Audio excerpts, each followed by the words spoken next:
হুসাইন রে গুড়া চাইছ তবে জাইনারা ঘরে আমি নবীর কাছে টাকা নাই পয়সা নাই তোমার গুড়া কোত্থেকে কিনে দিব হুসাইন ডাক দিয়া বলে ইয়া রাসূলুল্লাহ না ভাই যদিও আপনার কাছে টাকা নাই গো আপনি নবীরে আমার আল্লাহ গোটা জগতের রহমাতুল লিল আলামিন বানাইছে নবী গো আপনারে এত সম্মানী আমার আল্লাহ বানাইছে আপনি যদি আমার আল্লাহর কাছে কোনো কিছু চাওয়ার মতো চান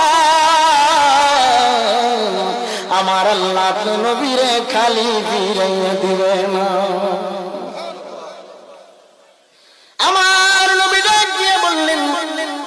হুসাইন রে তুমি বলো দেখি তোমার গোড়া যদি তোমারে যদি গোড়া দেই তোমার গোড়ার রশিটা কেমন হয়